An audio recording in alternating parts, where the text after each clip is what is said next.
should anything go wrong at this stage, the only thing that will go bang is a small detonator.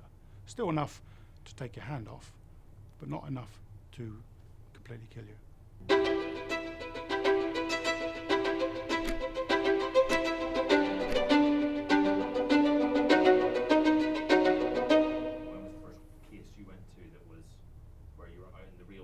I was actually an ex-training NCO at the Demolition school, and I was blue lighted from my base into the centre of London because they were having a few issues with the new equipment, the abrasive cutter. We had arrived to a cordon, come through, and then nothing. The whole place is deserted, obviously because right in the centre of this evacuation is the item that's concerning us. Many airdrop weapons in the war were dropped and failed to initiate. 15% of everything that was dropped and still current today fails to function. It's just by design. Those that don't could be ticking, and it could have a clockwork fuse inside and be ticking, and maybe it's stuck. So for fuse immunization, the bomb disposal officer will drill into the fuse, pump saline solution into the fuse, and it clogs it up.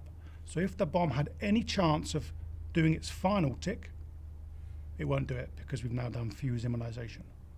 But now the inside is full of explosives, so we somehow have to remove it. So it's very crude. We cut into it, remove the metal casing, and then place a steamer, a high pressure steamer, and it melts the explosive and it pours out underneath. And then the moment we are at a level of explosive that is considered safe, either to move or to destroy, that is what we do. And in this case, we put a charge on top of the bomb and exploded it in the middle of London. The UK jobs are relatively safe. I say relatively because you're using conventional munition disposal. So something that has been manufactured on purpose to be fired, dropped, thrown, whatever it might be. When I move across to humanitarian inclusion and started doing humanitarian work, then you're in a different category.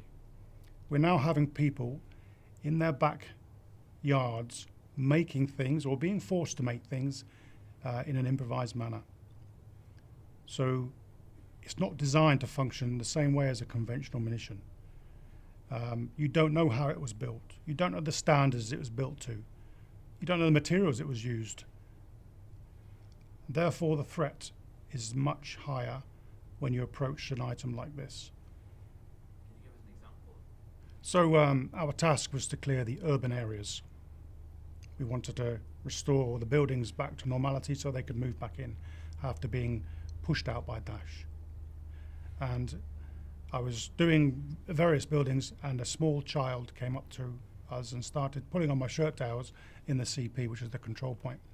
Mister, I found a rocket, was the words through my translator. She said she's found a rocket. I listen to children because they've got nothing else to do but play, and they're the nosy ones. As much as we can educate them, they're nosy. So I listened to the child, and she took me to a building which was not on my radar at this time, and took me to the front entrance where I stopped everybody and had a quick assessment. I said, right, we need to move back. Pulled everyone back. I ensure the safety is in place. Before I do anything, I'll make sure my medic's there. Everyone's briefed, they know exactly what I'm going to do, what my intentions will be. Because clearly I have a plan, but something could go wrong. I mark my way from where I start with pickets left and right. So if there's an incident, they'll follow where my pickets were, or my markings, or my spray paint, whatever it is I use on the ground. And I listened to the child's description. She said rocket, but everything to them is either a mine or a rocket. And I'm having to do fingertips. I'm having to use my tools, my paintbrush. The building has reinforcing inside, so my metal detector becomes a little bit irrelevant. So it's down to fingertip search. I'm creeping forward. My fingers are moving rubbish. I'm assessing that rubbish before I move it. But the best tool is my vision, my eyes. If I can see it first, then I can see the threat. So I'm progressing in, and it's dark. We're obviously inside a building. And my torch picks up a glint, and I see the first bead of a crush wire. It was actually a 24 bead crush wire. And that's basically a miniature pressure plate. Any weight applied to the crush wire, it would initiate and function the detonator. But these things have been there for a number of years now, and the dust builds up on it, the rubbish, the wind had blown rubbish all over it, very difficult to find. The child found, they saw what they thought was a rocket. They didn't find the switch. In fact, in this case, they were very lucky. They had entered maybe a couple of steps into the building, and they'd seen the projectile. They hadn't seen the switch. The switch is the crush wire, so if I step on any part of this crush wire, it will initiate. So I now need to avoid the switch and find where does it go safely. So I'm having to trace around the switch slowly. It doesn't matter how long this takes. You do it, it takes as much time as you need. And I find that the switch leads to a detonator. And it was designed to catch anyone wandering through this doorway. They'd simply step on the crush wire and it would initiate. My job is to find this and, if possible, do a separation of the detonator and the main charge. What I call the big bang, little bang scenario. If the main charge is separated from the detonator, then should anything go wrong at this stage, the only thing that will go bang is a small detonator. Still enough to take your hand off, but not enough to completely kill you. So I trace the crush wire, avoiding the switch, keeping away from the crush wire, make my way to the detonator. So I peel gently back the tape which was holding the detonator to a short piece of cord which runs inside the main projectile. So I will separate that, and then I have to create physical separation. I don't want that detonator anywhere near the det cord. Once I have that separation, I'm virtually there. However, then I want to assess the battery to ensure there's no other secondary detonators, no other main charges, and what I'm dealing with is right in front of me and nothing else attached to it. And then I will separate the detonating leads. I'll take a snip, cut the wire, and then remove the detonator for det safety later on. Once you've then made the bomb safe, is there just a feeling of relief? For a short time there's relief for the individual item that you're dealing with, but then the complex that I'm in, the building complex, has a series of mouse holes, so the little rat runs between the buildings for the dash. And every single rat hole, I knew, having just dealt with this one item, I could have an item potentially at every stage in every mouse hole as I'm going through this building. And I know the task in front of me is long, and I have to come out for a break. I even found myself asking myself, what the hell am I doing here? I stopped and thought, for one moment, what am I doing here? Take a breath. Okay, I know what I'm doing.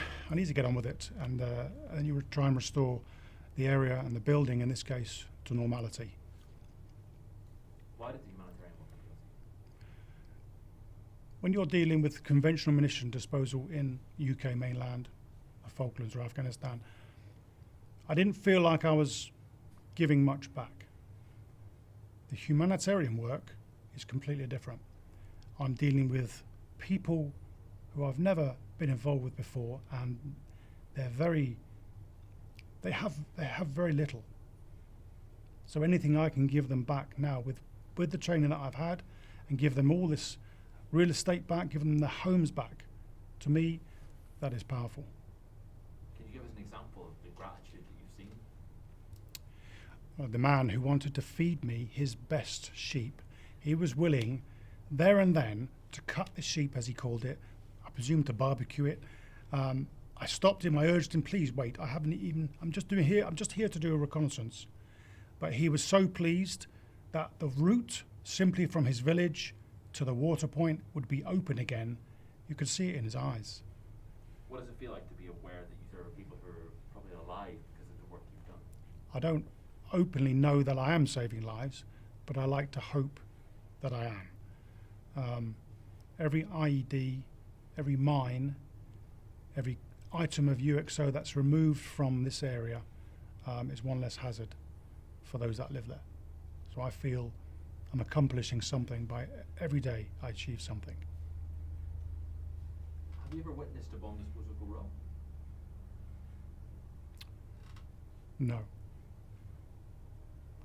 But I know I've lost many friends, and some in the theatre that I'm in now.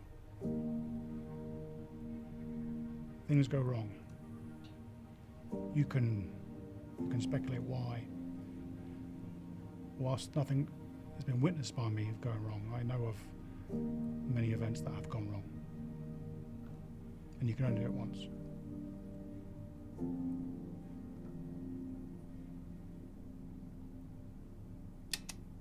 You know, one thing you should know about espionage, as well as bomb making, the first mistake is your last mistake. You're not going to live to make another mistake. And therefore, you have to be absolutely careful. You know, one wrong word, you know, and you are a head shorter and 6 feet under.